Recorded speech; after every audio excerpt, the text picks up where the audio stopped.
तो बच्चों, तो कैसे हो आप लोग? और क्या, आ गए 10th के बोर्ड्स कैंसिल करा के 11th में आ गए? हैं?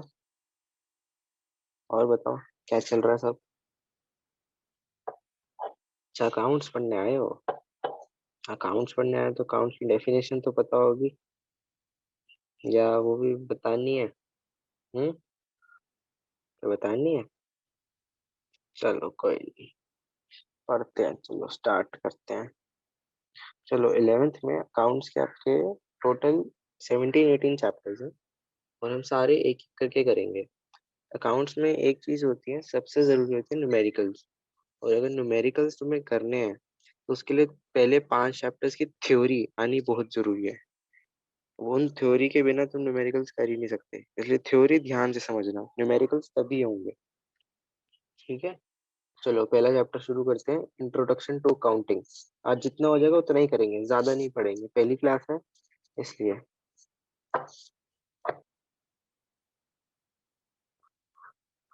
Introduction to accounting.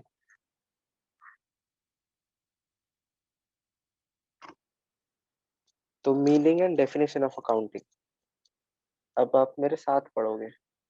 Accounting is a systematic process of identifying, measuring, recording, classifying, summarizing, interpreting and communication financial information to the users. अब एक अकाउंट्स का तो नाम सुना होगा आपने। आपके पापा बिजनेस करते हैं, अकाउंट्स करते होंगे, वो उनसे पूछेगा कि अकाउंट्स किस लिए जरूरी होता है, ये सब जानकारी रखो। और बाकी यहाँ पे बुकिश थ्योरी पढ़ने के लिए आप आए हो, तो मैं आपको वही पढ़ाऊंगा। अब अकाउंटिंग एक सिस्टमेटिक प्रोसेस होता है जिसमें बिजनेस ट्रांजैक्शंस, मानिए बिजनेस ट्रांजैक्शंस मतलब कैश आ रहा है, कैश जा रहा है, सैलरी दे रहे हैं, नहीं दे रहे, तो बिजनेस ट्रांजैक्शंस को आइडेंटिफाई करता है, पहले उन्हें मेजर करता है, और मेजर हम करते हैं मनी वैल्यू में। अकाउंट्स में सिर्फ मनी वैल्यू पे अपनी मर्जी से कुछ नहीं कर सकते, जो हुआ है वही होगा, जो पैसे दिए उतने ही देने हैं, उतने ही लिखने हैं। तो accounts is a systematic process of identifying,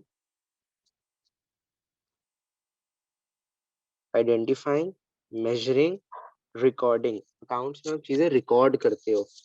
and classifying, classify से माने आपको अलग अलग चीजों को एक कॉमन हेड के नीचे लाना है, तो आप उनको क्लासिफाई कर रहे हो।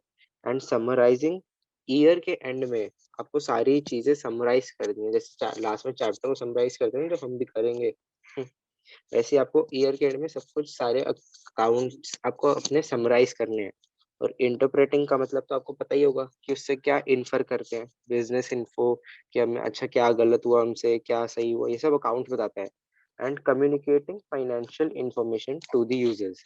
अब आप यूजर्स ऑफ अकाउंटिंग में पढ़ोगे कि communicating in financial information to the users होती कैसे है। चलिए आगे चलते हैं।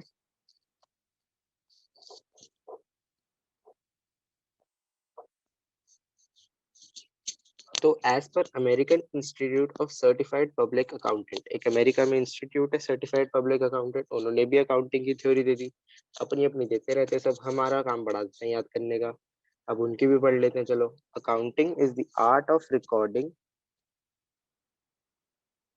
classifying and summarizing in a significant manner in terms of money, transactions, and events which are in part at least of a financial character, and interpreting the results thereof. इसका मतलब आपको पढ़ने से समझ आ गया होगा और आपने ऊपर वाली रेफरेंस सही से पढ़ी होगी।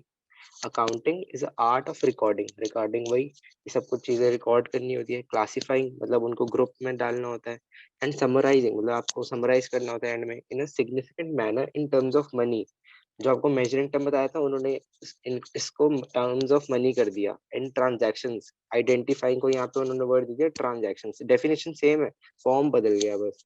Transactions and events which are in part at least of a financial character, मतलब वही बिजनेस ट्रांजैक्शन, मतलब पैसे की लेन देन हो रखी है या फिर और कोई बिजनेस ट्रांजैक्शन हो रही है। ट्रांजैक्शन माने लेन देन किसी चीज की, और agreement of a financial character and interpreting the results thereof, और वही इंटरप्रेट रिजल्ट्स करने हैं कि क्या गलत हुआ, हमसे क्या चीज कर सकते थे हम ज्यादा बेहतर प्रॉफिट कमाने के लिए, वो सब आपको अकाउंट्स बताएगा।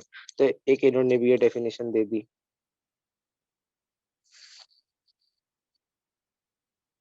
तो चलो आगे चलते हैं। अब हम पढ़ेंगे कैरेक्टरिस्टिक्स ऑफ अकाउंटिंग।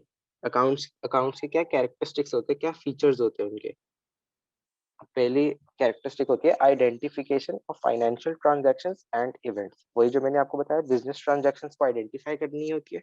ये आप ध्यान से सुनिया करो, जो मैं बीच में बोलूंगा बुकिश थ्योरी तो आपको कोई भी पढ़ा देगा, जो मैं बीच में बोल रहा हूँ वो ज्यादा इंपॉर्टेंट है। देखिए क्या कहता है ये point. Accounting records only those transactions and events which can be measured in terms of money. इस चीज को बॉक्स में डाल लीजिए। This involves identification of transactions and events that are part of economic activity. For example, purchase of raw material or sale of finished goods by a firm. देखिए, इन दो examples में आपकी पैसों की लेन देन हो रही है और गुड्स की लेन देन हो रही है। आपको कहते हैं ना गुड्स एंड सर्विस, तो ये वही चीज है, पैसों की लेन देन या फिर सर्विसेज की लेन देन, गुड्स की लेन देन। कहते हैं परचेज ऑफ रॉ मटेरियल, मतलब आप पैसे दे रहे हो और रॉ मटेरियल खरीद रहे हो, तो पैसे की लेन देन बिजनेस ट्रांजैक्शन है, तो ये रिकॉर्ड होगी। और दूसरा है sale of finish goods by a firm. अब आप उन्होंने गुड्स बना ली फर्म ने, आप पापा की फैक्ट्री है, फैक्ट्री में रॉ मटेरियल आया, गुड्स बन गई, अब आप उसे बेचोगे तो ना, तो जब आपने मार्केट में बेची तो मार्केट से आपको पैसा आया, तो वही पैसे की लेन देन हुई, गुड्स की लेन देन हुई, तो बिजनेस ट्रांजैक्शन हो गया। तो आइडेंटिफाई का काम यही होता है कि बिजनेस ट्रांजैक्शंस को आइडेंटिफाई करना है, ताकि उन्हीं ट्रांजैक्शंस को हमें रिकॉर्ड करना है सिर्फ, समझे।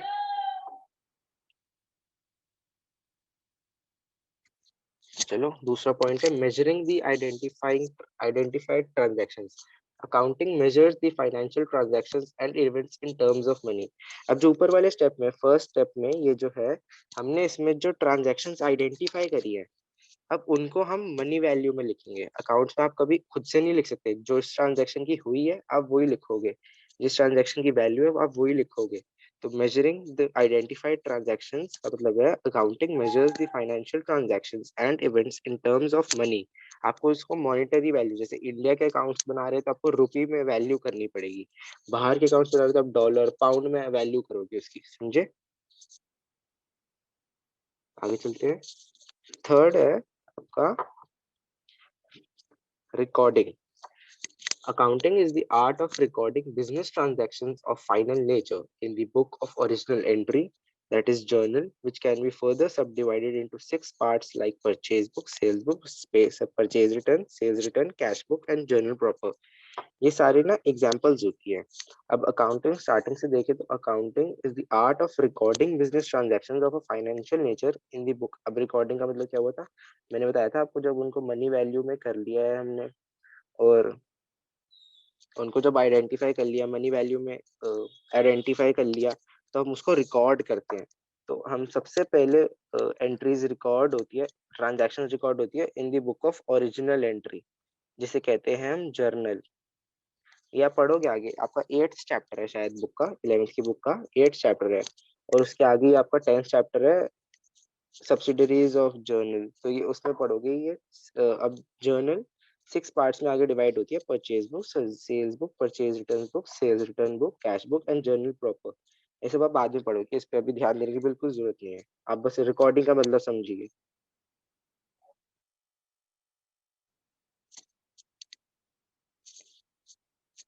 फोर्थ पॉइंट है classify. Classification is the process of grouping transactions or entries of one nature at one place. The transactions recorded in journal or subsidiary books are classified or posted to main book of accounts known as ledger. अब classify का मतलब होता है आपको common चीजों की transactions एक जगह रख, जैसे हम अकाउंट बनाते हैं ना, आपने कभी देखा होगा, अगर आप पापा का वगैरह बिजनेस का नोटिस करते हो तो अकाउंट ऐसे बनते हैं, ऊपर नाम होता है कैश अकाउंट, ठीक है। तब अब जर्नल में आपने जितनी चीजें रिकॉर्ड करी ना कैश के रिलेटेड, तो कैश से रिलेटेड वो सारी चीजें वापस से हम लिखेंगे यहाँ कैश अकाउंट में। यहाँ लिख दिया, यहाँ लिख दिया, इस साइड डेबिट को कहते हैं, इस साइड क्रेडिट को कहते हैं। अभी सिखाऊंगा मैं सब कुछ, टेंशन नहीं लेना कि ये नहीं आ रहा, ये नहीं आ रहा। और हम जब ये बहुत सारे अकाउंट्स ऐसे बन जाते हैं तो हम उसको book of main book of accounts कहते हैं, नोन एज लेजर। आपने लेजर वर्ड बहुत सुना होगा, लेकिन मतलब आज पता चला होगा, है ना।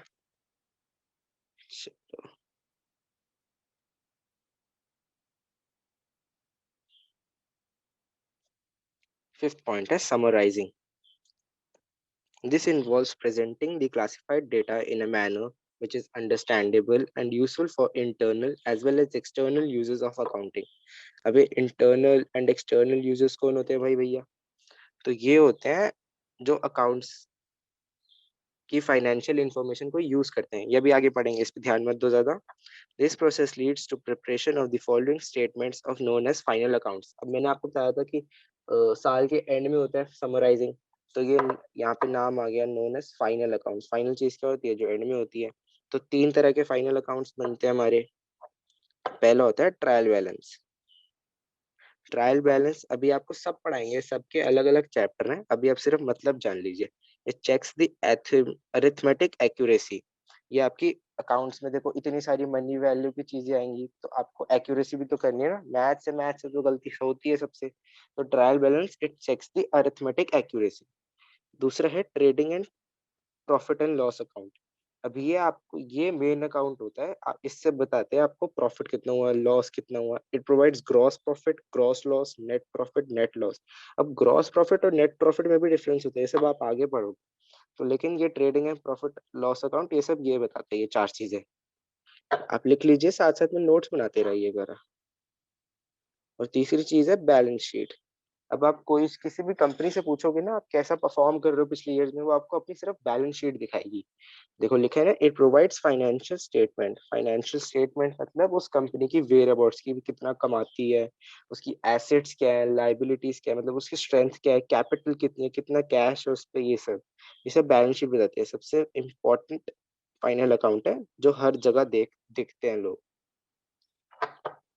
तो ये तीन हो गए समराइजिंग के फाइनल अकाउंट्स जो हमें बनाने होते हैं साल के एंड में।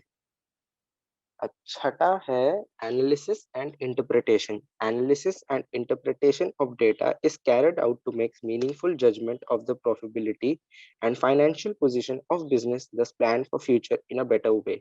अब आप फाइनेंशियल इंफॉर्मेशन को, जब आपका बैलेंस शीट बन गया, फाइनल अकाउंट्स को आप एनालाइज करते हो। एनालाइज मतलब तो पता होगा, 11th में आ गए। एनालाइज एंड इंटरप्रेट करते हो उनके रिजल्ट्स। ये सब आपको 12th में सीखेंगे। अभी आपको सिर्फ बैलेंस शीट तक सीखना है 11th में। ये सब आपको थ्योरी 12th में पढ़ाएंगे, एनालिसिस एंड इंटरप्रिटेशन और इसका 7th और 8th पॉइंट।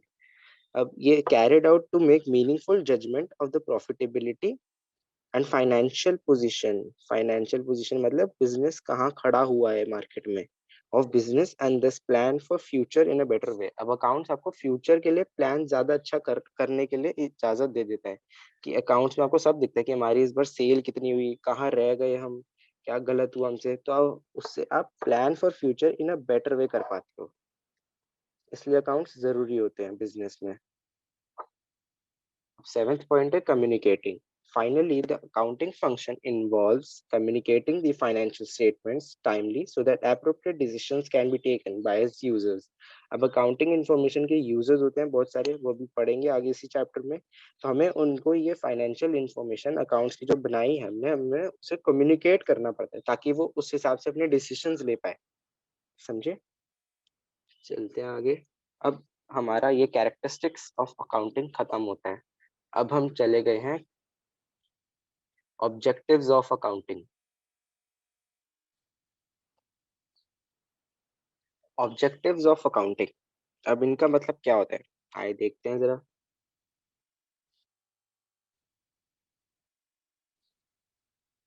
अब पहला ऑब्जेक्टिव होता है of accounting, maintaining accounting records. अब अकाउंट्स का तो ऑब्जेक्टिव सबको पता ही है, क्या करता है, अकाउंट्स मेंटेन करता है। अब वही पढ़ना है हमें। The objective of accounting is to record financial transactions and events of organisation. Organisation माने बिजनेस या फिर फर्म, या फिर कोई फैक्ट्री फर्म, वही बात होगी। In the books of accounts in a systematic manner following the principles of accountancy। अब आप ना ये चैप्टर पढ़ोगे प्रिंसिपल्स ऑफ अकाउंटेंसी, ये आपका आई गेस थर्ड चैप्टर है, ये आपका शायद थर्ड चैप्टर है। आप उसके अंदर सारे प्रिंसिपल्स जिस तरीके से आपको अकाउंट्स रिकॉर्ड करने होते हैं वो पढ़ोगे आप थर्ड चैप्टर में।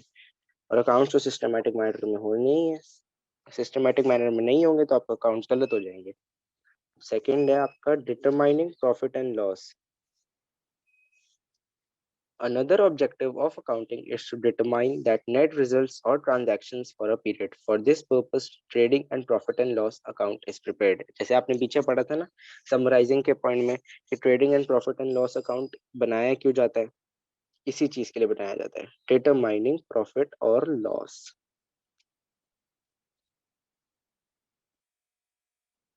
Third point is determining the financial position. Another objective of accounting is to determine the financial position in which is known from the balance sheet. जैसे अभी पीछे पढ़ा था, बैलेंस शीट आपकी सबसे जरूरी होती है, सबको दिखानी होती है वो कि आप कहाँ स्टैंड करते हो.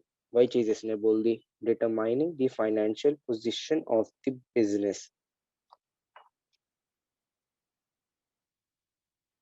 और फोर्थ है आपका facilitating management. The management often requires financial information for decision making, excessive control, budgeting, and forecasting. Accounting provides financial information to assist the management in discharging this function. अब जो मैनेजमेंट होती है business की उसको बतेरे काम होते हैं, ऐसे उसको कंट्रोल करना होता है प्रोडक्शन वगैरह, उनको डिसीजन मेकिंग करनी होती है, उनको कॉस्ट डिटरमाइन करनी होती है, उनको बतेरे काम होते हैं. मैनेजमेंट ही तो सारा सारा काम करेगी ना बिजनेस का, तो वो ये काम कैसे कर पाएगी जब तक उन्हें कोई हेल्प मिलेगी, और हेल्प देते हैं ये अकाउंट्स. तो ये मैनेजमेंट, आप जो स्मार्ट बच्चे होंगे उन्होंने अभी तक फिगर आउट कर लिया होगा, मैनेजमेंट एक यूजर बन गया अकाउंट्स का. जो अभी पीछे बार बार वर्ड आ रहा था ना, यूजर्स ऑफ अकाउंटिंग इन्फॉर्मेशन, तो मैनेजमेंट उनमें से एक है. द मैनेजमेंट लिखा है ना इधर, management often requires financial information. तो स्मार्ट बच्चे बड़े तेज होते हैं भाई, फट से पकड़ लिया होगा कि ये यूजर है. अब उनको क्यों चाहिए होता है man accounting information for decision making, effective control, budgeting and forecasting. Forecasting माने आपको आगे क्या करना चाहिए, फ्यूचर प्लान्स. अब ये accounting provides financial information to assist the management in discharging this function, मतलब ये सब चीजें करने में उनको हेल्प करता है.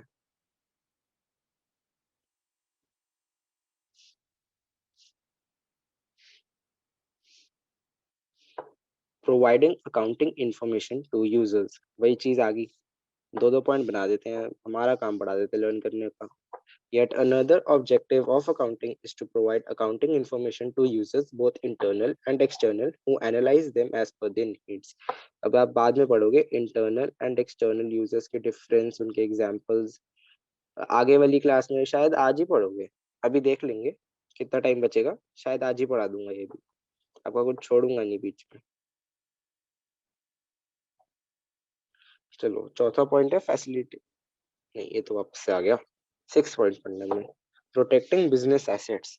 Accounting maintains record of assets owned by business. This enables management to protect them and exercise control. अब आपको बैलेंस शीट बताई थी ना मैंने, अब वो बैलेंस शीट हेल्प किस में करती है, वो हेल्प करती है आपको रिकॉर्डिंग ऑफ एसेट्स लायबिलिटीज. तो ये एक चीज आ गई इसमें, recording of assets owned by the business. अब this enables the management to protect them and exercise control. मतलब माने आपके पापा का बिजनेस है, उनके पास 2 बिल्डिंग्स हैं, सब बड़ा अच्छा बिजनेस है, 2 बिल्डिंग्स है उनपे.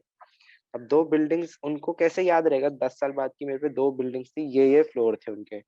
अब वही चीजें आप रिकॉर्ड करते हो, उनकी वैल्यू क्या थी जब उन्होंने खरीदी थी, इतना थोड़ी याद रहता है भाई, बंदा है इंसान है बाकी काम भी करने हैं. तो उसके लिए अकाउंट्स करते हैं. बैलेंस शीट में ये सब रिकॉर्ड रहता है कि बिल्डिंग आपने कब खरीदी थी और कितने में खरीदी थी. तो फिर this also enables the management to protect them, मतलब उनको सेफ रखा जाता है, मतलब और एक्साइज कंट्रोल, मतलब आप उन उसको किस किस चीजों में यूज कर सकते हो. अब आपको याद ही नहीं रहेगा कि आपके पास एक फ्लोर था कहीं गुड़गांव में पड़ा हुआ, तो आप यूज कैसे करोगे उसको. तो इसलिए अकाउंटिंग जरूरी है. अब हम पहुंच गए हैं फंक्शंस ऑफ अकाउंटिंग, मतलब अकाउंटिंग होती कैसी है. तो पहला है मेंटेनिंग सिस्टमैटिक अकाउंटिंग रिकॉर्ड्स. ये वही सेम ही चीज है पीछे वाली, ऑब्जेक्टिव्स फीचर्स फंक्शंस सब सेम ही चीजें है, लेकिन पढ़ना तो है, स्कूल में लिखना तो है, हमें मार्क्स तो चाहिए. तो हम तो हैं अपन मार्क्स के लालची, तो वो तो चाहिए ही ना हमें. तो पहला फंक्शन है maintaining systematic accounting records. The primary function of accounting is to maintain systematic accounting records of financial transactions and events by following the accounting rules, principles and concepts. ये आप थर्ड चैप्टर में पढ़ोगे, जैसे अभी पीछे मैंने बताया. It is so because reliable financial statements can be drawn in proper accounting records are maintained. ये तो वही सेम सी चीज है, क्या बताऊं इसमें मैं आपको। दूसरा पॉइंट पढ़ते हैं, preparation of financial statements. Financial statement means final accounts prepared at the end of the accounting period. It includes income statement and position statement. Both these statements are important for all the users for taking decision. अब income statement आपकी same चीज हो गई as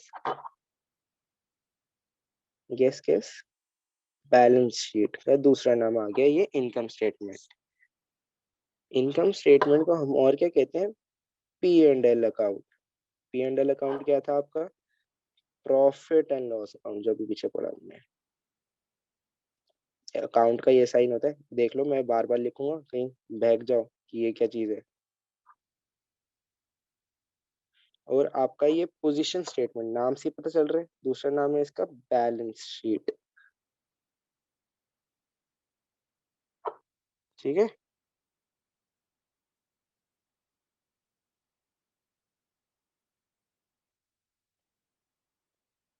अब तीसरे point पे आते हैं, communicating the financial information. It is yet another function of accounting to communicate the financial information to the users which may be internal users और एक्सटर्नल यूजर्स। अब यहाँ आपको यूजर्स के एग्जांपल्स दे दिए, ये तो अभी चार पांच ही एग्जांपल्स है, आगे बहुत पढ़ेंगे, लेकिन जिसको नोट डाउन करना हो कर ले।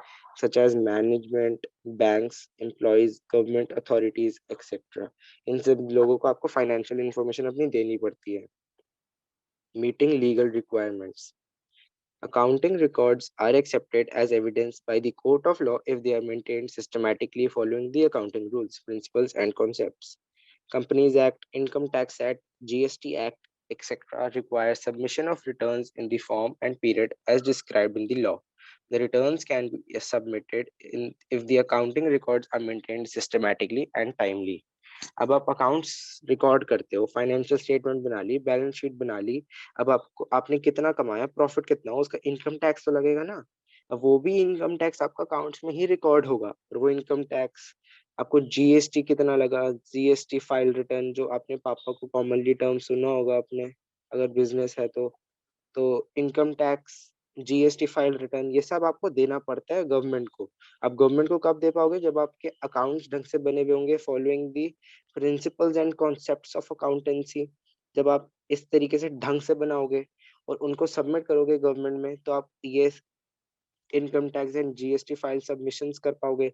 और तभी आपका GST amount, income tax amount calculate करेगी government as prescribed in the law. अगर आप नहीं करोगे तो बेटा आपके डोर बेल बजाएगी इनकम टैक्स ऑफिसर्स। तो ये तो करना बहुत ही जरूरी है भैया, बहुत ही जरूरी। Assistance to management. Management often requires financial information which is given by the accounting records. This in turn helps the management in decision making. वही सेम चीज।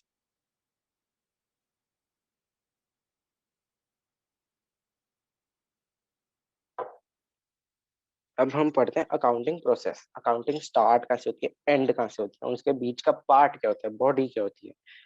अब based on the attributes of accounting, the steps. अब accounting के steps heading लिख लो सुंदर सुंदर सी black pen से, steps of accounting process. ठीक है, पहला स्टेप लिखो, identifying financial transactions and events. वही चीज है, आइडेंटिफाई करना आपको business transactions, financial transactions and events. Recording, आपको वो चीज रिकॉर्ड करनी है। क्लासिफाई, आपको एक ही नेचर की ट्रांजैक्शंस अलग अलग हेड्स में डालनी है, उनको ग्रुप करना है।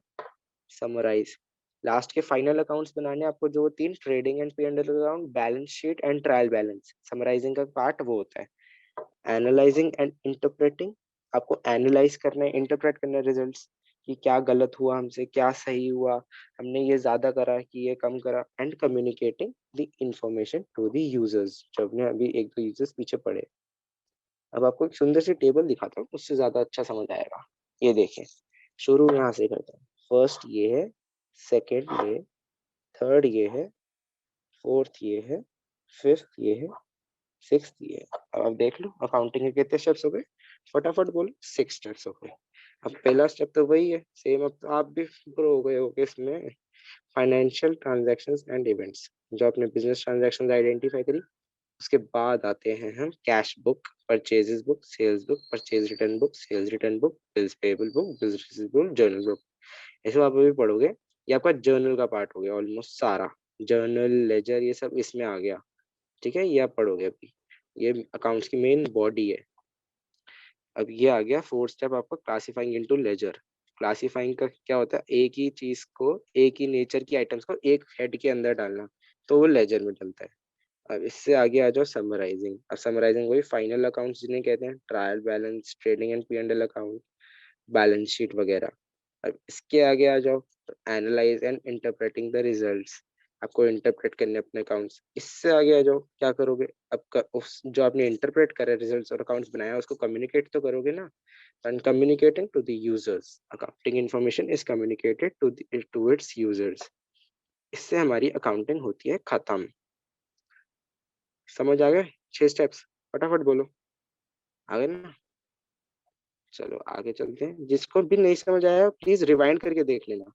कुछ भी आगे ऐसी मत चलना बिल्कुल भी, अगर पीछे का समझ नहीं आया। अकाउंट्स एक ऐसा सब्जेक्ट है, मैथ्स की तरह आपको समझना पड़ेगा। बेस स्ट्रांग बनाने तभी न्यूमेरिकल्स होंगे आगे, बड़े इंटरेस्टिंग इंटरेस्टिंग न्यूमेरिकल्स आएंगे। ये आपको थोड़ा बोरिंग इसलिए लग रहा होगा कि अकाउंट से कुछ थ्योरी पढ़ा रहा हूँ मैं थोड़ी सी अभी। बाद में अकाउंट्स हम शुरू कर देंगे, अभी आगे की क्लासेस में बहुत इंटरेस्टिंग हो जाएगी। अब ब्रांचेस ऑफ अकाउंटिंग, अकाउंटिंग कहाँ कहाँ होती है और कितने टाइप्स होती है अकाउंटिंग के। पहली ब्रांच होती है फाइनेंशियल अकाउंटिंग। 3 ब्रांच होती है अकाउंटिंग की, उसमें से एक है पहली financial accounting. This branch of accounting helps financial transactions and events, summarizes and interprets them before communicating them to the users. अभी एक तरह की आपने जो अभी पीछे मतलब पढ़ा अकाउंट्स का, ये पूरा वही है। It determines profit earned or loss incurred during an accounting period and the financial position on the date when the accounting period ends. अब एक नया टर्म आ गया है इसमें, अकाउंटिंग पीरियड। अब अकाउंटिंग पीरियड का मतलब क्या होगा? पीरियड मतलब साल, पीरियड मतलब तो टाइम होता है वैसे। वैसे एक साल को लेके चलते हैं हम। अब वो भी एक साल क्यों लेके चलते हैं वो आपको मैं पढ़ाऊंगा थर्ड चैप्टर अकाउंटिंग प्रिंसिपल्स में। लेकिन अभी यहाँ फोकस करो, अकाउंटिंग पीरियड। हमारा नॉर्मल साल कब होता है? 1 जनवरी से 31 दिसंबर होता है ना। बहुत बच्चे तो यही कहेंगे यही होता है अकाउंटिंग पीरियड, और क्या होगा, एक साल तो हो गए। लेकिन नहीं, साफ साफ कह रहा हूँ नहीं। हमारा अकाउंटिंग पीरियड होता है 1 अप्रैल टू 31 मार्च। अब ऐसा क्यों लिया जाता है, क्यों होता है, ये सब तो मैं नहीं बता सकता आपको। तो अकाउंटिंग प्रिंसिपल्स में मार्क्ड है, अब आप उसमें ही पढ़ोगे। लेकिन ऐसा होता है, और ये याद कर लेना। कहीं बहुत बच्चे होते हैं जो 1 जनवरी टू 31 दिसंबर ही लेके चलते हैं। बहुत बच्चे देखे हैं मैंने अपनी टीचिंग लाइफ में। अब ये आपकी आ गई तीसरी, नहीं अभी दो ही पढ़ी है। ये आ गई हमारी दूसरी branch of accounting, cost accounting. This branch of accounting is concerned with ascertaining cost of products. अब आपने वो सारी अकाउंट्स कर लिया, 6 स्टेप्स। अब आपको कॉस्ट डिटरमाइन करनी है अपने प्रोडक्ट्स की। तो आप, it helps in ascertaining cost of products, ये मैनेजमेंट करती है कॉस्ट अकाउंटिंग। उनको अपने गुड्स की, जैसे आपके पापा की फैक्ट्री, टॉय की फैक्ट्री है, तो आपको देखना है ये वाला टॉय इतने में बिकेगा मार्केट में, ये वाला टॉय हम इसकी कीमत लगाते हैं 1000 रुपए, तो ये 1000 रुपए में बिकेगा। तो ये सब कैसे करते हैं, सर्टेनिंग कॉस्ट ऑफ प्रोडक्ट्स। प्रोडक्ट्स माने वही गुड्स जो आप बेच रहे हो, जैसे आपके पापा की फैक्ट्री में टॉय है। It is that branch of accounting which deals with recording costs with the objective of ascertaining, reducing and controlling costs. ये आपको थोड़ा टेक्निकल सा लग रहा होगा, बताता हूँ मैं आपको अभी। Objective of ascertaining, reducing and controlling costs. अब अकाउंटिंग क्या हेल्प करती है आपको, एसर्टेन करती है कि आपकी कॉस्ट कितनी है। आपकी मतलब आपके फैक्ट्री में कितना पैसा लगा कि आपकी वो फिनिश गुड बन गई। माने आपका 1000 रुपया लगा, 1000 रुपए लगे बनाने में। तो आप अब अकाउंट्स को देख के कि आपको कितना प्रॉफिट निकालना है, कितनी सैलरीज निकालनी है, तो उस हिसाब से आप देखोगे, और गवर्नमेंट रेगुलेशंस के हिसाब से आप देखोगे, सब अकाउंट्स में दिखेगा ये सब। तो आप देखोगे कि हमें इसका सेलिंग प्राइस, ये है हमारा कॉस्ट प्राइस बोले तो, और हमें इसका निकालना है सेलिंग प्राइस। सेलिंग प्राइस क्या डिटरमाइन, जैसे आपकी कंपनी ने पूरा कॉस्ट अकाउंटिंग, फाइनेंशियल अकाउंटिंग करके आपको ये पता चला कि इसकी सेलिंग प्राइस होनी चाहिए 1200 रुपये, तो ये चीज 1200 रुपये में ही बिकेगी मार्केट में, क्योंकि आपने डिटरमाइन करा है। तो कॉस्ट अकाउंटिंग ये हेल्प करती है कॉस्ट को डिटरमाइन करने के लिए।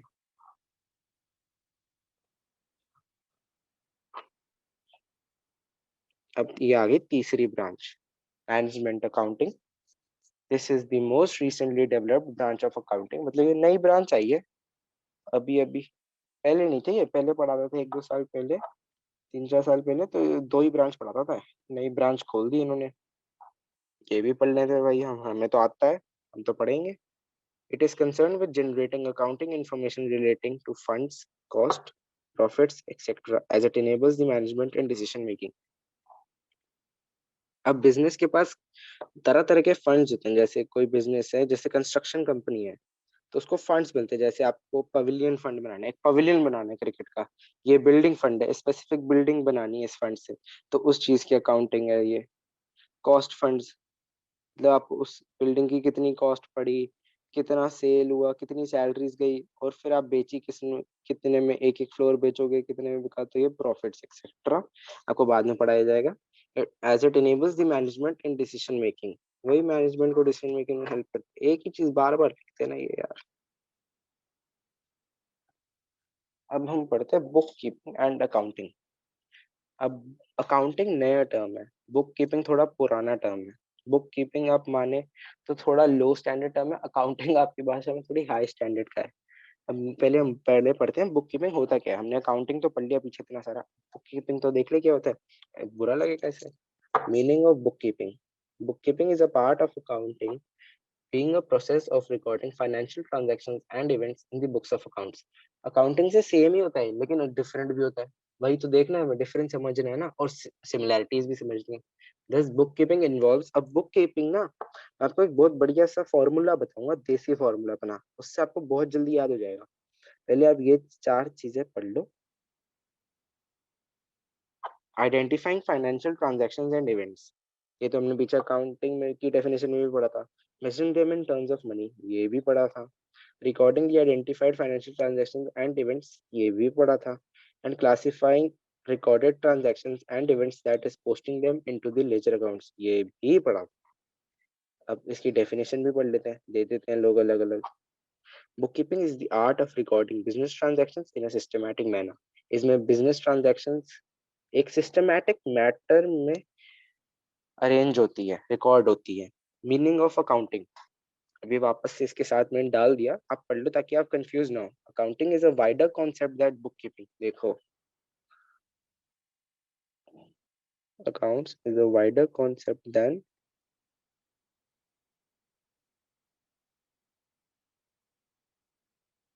Book keeping.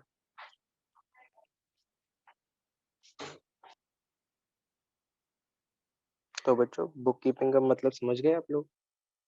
तो आपको मैं एक चीज, जो मेरा देसी फॉर्मूला है वो बताता हूँ। अब इससे पीछे आ जाओ, जो आपने अकाउंटिंग के कैरेक्टरिस्टिक्स पढ़े थे। अब आपके ये पहले दो,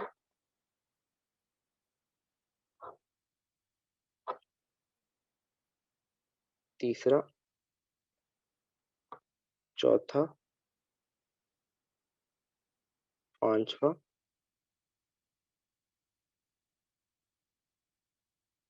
टोटल 7 में से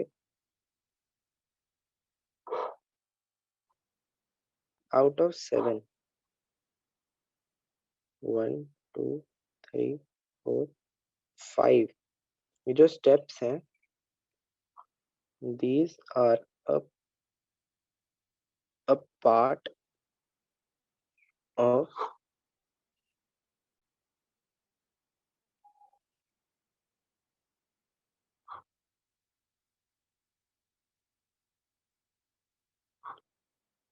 बुक कीपिंग।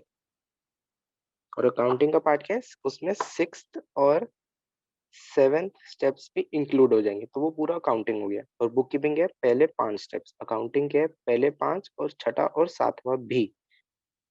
ठीक है, ये था आपको देसी फॉर्मूला बताने के लिए, याद कराने के लिए, बहुत बढ़िया याद होता है इससे बच्चों को।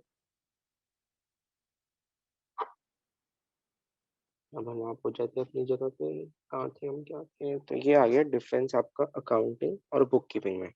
या आप इसका स्क्रीनशॉट ले लो एक, ताकि आपको अच्छे से समझ आए। आपको ये खुद घर पे पढ़ना है, और अगर आपको कुछ इसमें समझ ना आए तो फिर आपको नीचे कमेंट डाउन करके बताना है कि आपको क्या समझ नहीं आया, मैं पक्का जवाब दूंगा आपको। अब यूजर्स ऑफ अकाउंटिंग इंफॉर्मेशन पर हम आ जाते हैं। अब पहला है इंटरनल यूजर्स। दो तरह के यूजर्स होते हैं, इंटरनल और एक्सटर्नल। अब पहला है internal users. The owners are in internal users. Owners contribute capital in the business. They are interested in knowing the profits earned or loss incurred by the business besides the safety of the capital. The financial statements give the information about profit or loss and financial position of the business. अब business के owner को तो यही पता करना है ना कि उसकी जो कैपिटल गई है, मतलब उसने कितना पैसा लगाया बिजनेस में, वो सेफ रहे और प्रॉफिट कमाता रहे उससे। तो बस उसके ही पता चलता है, safety of the capital and about profit and loss and financial position of the business. अब दूसरा है management. The management makes extensive use of accounting information to arrive at informed decisions such as determination of selling price, cost controls, reduction, investment into new projects, etc. अब management को ये सारे decision लेते हैं, note down करते रहना साथ साथ में। अब तीसरे हैं इंटरनल यूजर्स, हमारे एम्प्लॉयज एंड वर्कर्स, जो काम करते हैं फैक्ट्री बिजनेसेस में, फर्म्स में। Employees and workers are entitled to bonus at the year end, which is linked to the profit earned by an enterprise. Therefore, the employees and workers are interested in financial statements. Besides, the financial statements also reflect whether the enterprise has deposits its dues towards employees' provident fund and employees' state insurance, etc., or not with the appropriate authorities. अब employees और workers को क्यों चाहिए होती है financial information, मतलब accounting information? क्योंकि उनको ईयर एंड पे बोनस मिलते हैं। अब बोनस कहाँ से आती है? प्रॉफिट्स, जो फर्म ने कमाया है, बिजनेस ने कमाया है। उनको प्रॉफिट तो पता होना चाहिए ना कि हमें बोनस मिलेगा या ना मिलेगा। और एम्प्लॉयज को क्या मिलता है? ईपीएफ, बोले तो एम्प्लॉयज प्रोविडेंट फंड। ये जब एम्प्लॉयज बूढ़े रहते हैं, जब रिटायर होते हैं या फिर जा रहे होते हैं, तो ये उनको हम उनका फंड अलग से रख देते हैं। जब से वो काम करना शुरू करते हैं तब से जमा करते रहते हैं, हम करते हैं, बिजनेस वाले करते हैं, मैनेजमेंट करती है इस चीज। तो उनको पता रहना चाहिए इस चीज का। ये सब भी अकाउंट्स में रिकॉर्ड तो होता ही है ना। आपको पीछे बताया था फंड्स रिकॉर्ड होते हैं, तो ये भी रिकॉर्ड होते हैं। एम्प्लॉयज को पता होना चाहिए कि हमारा एम्प्लॉय प्रोविडेंट फंड सही से रिकॉर्ड है। And ऐसी होती है एम्प्लॉय स्टेट इंश्योरेंस, मतलब एम्प्लॉयज को कोई मतलब एक्सीडेंट हो गया, काम करते हुए फैक्ट्री में हाथ कट गया, आग लगी, तो ये स्टेट इंश्योरेंस, ये सब। और ये सब एप्रोप्रिएट चीजों से हो रही है, एप्रोप्रिएट कैलकुलेशन हो रही है, कुछ घपला तो नहीं हो रहा है इसमें। इसलिए अकाउंट एम्प्लॉयज को अकाउंटिंग इंफॉर्मेशन चाहिए होती है। अब हम आते हैं अपने एक्सटर्नल यूजर्स पे। हमने अभी पढ़ा इंटरनल यूजर्स। अब आते हैं हम एक्सटर्नल यूजर्स। एक्सटर्नल यूजर्स ज्यादा होते हैं और ज्यादा इंपॉर्टेंट होते हैं। Banks and financial institutions. Banks use accounting information to monitor the performance of the business and know whether it is making profit as projected. This is done to ensure the safety and recovery of the loan advanced and payment of interest. अब bank को तो यही जानना है ना, उन्होंने जो loan दिया फर्म को, बिजनेस को, कि उनका लोन सेफ तो है ना, मतलब बिजनेस उनको पे बैक तो कर देगा ना। इसलिए बैंक्स अकाउंटिंग पीरियड में time to time accounting information देखती रहती है बिजनेस के, ताकि उन्हें पता चलता रहे कि हमें लोन जो एडवांस करे रिकवरी हो सके और पेमेंट ऑफ इंटरेस्ट चलती रहे। अब आते हैं investors and potential investors. Investment involves risk, and also the investors do not have direct control over the business affairs. Therefore, they seek answers to questions such as what is the earning capacity of the enterprise and how safe is their investment. अब investors को तो यही जानना है कि business अच्छा करेगा या नहीं करेगा, उनको तो पैसा लगा है भाई। तो इन्वेस्टर्स को तो यही जानना है कि बिजनेस अच्छा करेगा या नहीं करेगा। तो ये कहाँ से पता चलता है? अकाउंट्स में से, अकाउंटिंग इन्फॉर्मेशन। अगर बिजनेस के फंडामेंटल्स प्रिंसिपल्स सही से फॉलो होते हैं, अच्छे होते हैं, तो ऑब्वियसली आइडिया अच्छा होता है बिजनेस का, तो वो पक्का प्रॉफिट अर्न करेगा। तो यही इन्वेस्टर्स को जानना होता है। और how safe is their investment, मतलब उनकी इन्वेस्टमेंट कहीं डिक्रीज तो नहीं हो रही। उनको उन्होंने बढ़ाने के लिए तो इन्वेस्टमेंट करी है ना। तो उनको यही तो जानना होता है कि फर्म कितना प्रॉफिट कमाएगी, अच्छा करेगी या नहीं करेगी। तो ये सब अकाउंटिंग इन्फॉर्मेशन हमें उन्हें देनी पड़ती है। अब आते हैं creditors. Creditors are those parties who supply goods और services on credit before granting credit. Creditors satisfy themselves about the credit worthiness of the business. अब बिजनेस में उधारी पे सारा काम होता है, मेनली काम उधारी पे होता है।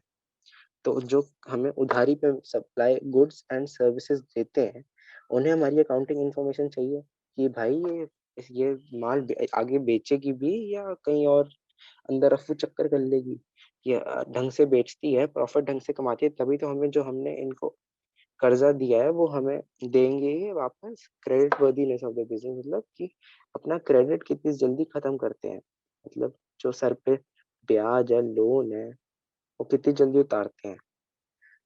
अब चौथा है government and authorities. The government makes use of financial statements to compile national income accounts and other information. Government levies varied taxes such as custom duty, GST, and income tax. These government authorities access direct correct tax dues after an analysis of the financial statements. अब government आपकी financial information, आपके final accounts, balance sheet वगैरह को analyse करके ही आपको calculation of custom duty, GST and income tax का बताता है। अब researchers use accounting information in the research work. ये तो कॉमन सी बात है कि रिसर्चर्स को अकाउंटिंग इंफॉर्मेशन चाहिए अगर उनको बिजनेस में रिसर्च करनी है, कुछ बिजनेस का रिसर्च करना है कि क्या होता है बिजनेस में, कैसा चल रहा है सब कुछ। Consumers require accounting information for establishing good accounting control so that cost of production may be reduced with the resultant reduction in prices of products they buy। अब consumers मतलब हम जो कंपनी का सामान खरीदते हैं, हमको भी अकाउंटिंग इंफॉर्मेशन चाहिए। हमें ऐसे सच कोई अकाउंटिंग इंफॉर्मेशन दी नहीं जाती, लेकिन बड़ी कंपनी जैसे आपका नाइकी ले लो, ये सब आप नेट पे ढूंढोगे, इन सब का अकाउंटिंग इन्फॉर्मेशन मिलेगा आपको, कितना प्रॉफिट कमाते हैं। टाटा है, रिलायंस है, कितना प्रॉफिट कमाते हैं, क्या क्या करते हैं, क्या मैनेजमेंट इनकी, कौन कौन है मैनेजमेंट में, ये सब इनकी सब हमें देते हैं, वो सब कुछ है गूगल पे देखो तो।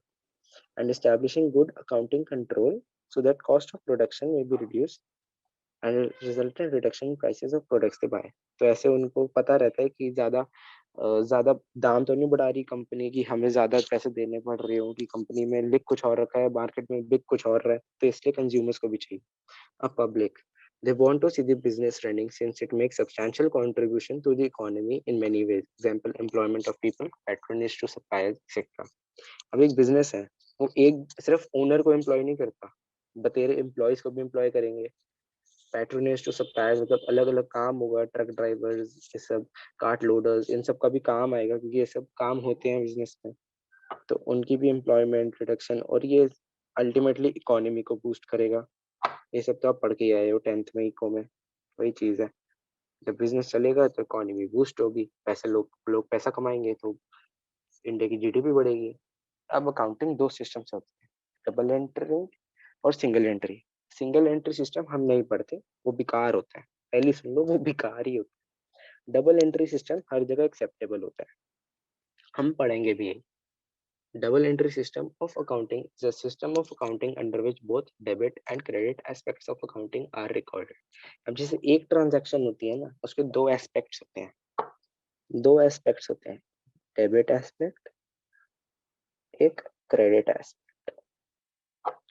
अब जैसे आपने माल बेचा तो उसके भी दो एस्पेक्ट्स हैं, एक डेबिट एंड क्रेडिट। ये आपको बाद में जर्नल के चैप्टर में पढ़ाया जाएगा। अब चलो आपको बता देता हूँ, नहीं अभी नहीं बता पाऊंगा आपको, उसके लिए रूल्स एंड कन्वेंशन वाला चैप्टर भी बनना पड़ेगा। मैं आपको बस इतना बता रहा हूँ, transaction has two aspects, debit and credit, और दोनों एस्पेक्ट्स रिकॉर्ड होते हैं रिकॉर्डिंग करते टाइम। अगर एक एस्पेक्ट रिकॉर्ड करोगे तो आपको गलत हो जाएगा, दोनों ही करने पड़ेंगे। For example, if only two accounts are affected in a transaction as in the purchase or building of cash accounting, building is debited and other account cash is credited for the same amount। देखो अब आपने building खरीदी, purchase of building for cash. अब इसमें आपका debit aspect क्या है, building account is debited, and आपका क्रेडिट एस्पेक्ट क्या है, कैश क्रेडिटेड। अब आप पूछोगे कि कैश ही क्यों क्रेडिट हुआ, बिल्डिंग क्यों नहीं क्रेडिट हुआ, ये सब आपको आगे पढ़ाएंगे, आपको बिल्कुल कंफ्यूज मत होइए। बस मैं आपको दो एस्पेक्ट बता रहा हूँ कि हर बिजनेस ट्रांजेक्शन के दो एस्पेक्ट होते हैं, एंड और इनका अमाउंट सेम होता है। Total amount debited is equal to total amount of credit, मतलब बिल्डिंग अकाउंट में जितना अमाउंट चढ़ेगा, मतलब 50 लाख चढ़ेगा, तो कैश अकाउंट में भी उतना ही क्रेडिट होगा जितना बिल्डिंग अकाउंट में डेबिट हुआ, 50 लाख ही equal. It maintains a complete record of each transaction. मतलब हर ट्रांजैक्शन अगर हम डबल एंट्री सिस्टम से करेंगे तो उसके सारे एट्रीब्यूट्स, हर चीज, दोनों एस्पेक्ट्स रिकॉर्ड होंगे। It recognizes twofold aspect of every transaction with the respect of receiving value and the aspect of giving out। ये यही है, आपने माल खरीदा, एस्पेक्ट ऑफ रिसीविंग क्या हो गया, माल आया। एस्पेक्ट ऑफ गिविंग आउट क्या हो गया, आपने पैसे दिए। तो ये दो एस्पेक्ट्स हो गए ना, यही होती है double entry system. In this system one aspect is debited and the other aspect is credit following the rules of debit and credit. ये rules of debit and credit आप 6th चैप्टर में पढ़ोगे, और उस हिसाब से ये वन एस्पेक्ट डेबिट होता है, वन एस्पेक्ट क्रेडिट होता है। वही जो मैंने आपको भी ऊपर बताया, ये बिल्डिंग और कैश के एग्जांपल में। The total of all debits is always equal to total of credits, ये भी मैंने आपको बताया अभी। It helps in establishing the arithmetical accuracy by preparing the trial balance। तो आपकी arithmetical accuracy कैसे चेक होती है, preparing the trial balance। और trial balance में arithmetical accuracy तभी बनेगी जब आप अपनी एंट्रीज डबल एंट्री सिस्टम से करोगे, अपने अकाउंट्स डबल एंट्री सिस्टम से करोगे। और डबल एंट्री सिस्टम क्या होता है, total of all debits is always equal to total of all credits. आपको दोनों एस्पेक्ट्स रिकॉर्ड करने होते हैं, साफ साफ कह रहा हूँ, दोनों एस्पेक्ट्स रिकॉर्ड करने होते हैं। Debit aspect and credit aspect दोनों रिकॉर्ड नहीं करोगे, आपका ट्रायल बैलेंस कभी नहीं मिलेगा, कभी नहीं, अरिथमेटिकल एक्यूरेसी कभी नहीं आएगी। आपको अरिथमेटिकल एक्यूरेसी, ट्रायल बैलेंस को लाने के लिए डबल एस्पेक्ट रिकॉर्ड करना ही होगा। डबल एंट्री सिस्टम यही कहती है। इसके साथ हमारा आज का ये खत्म होता है।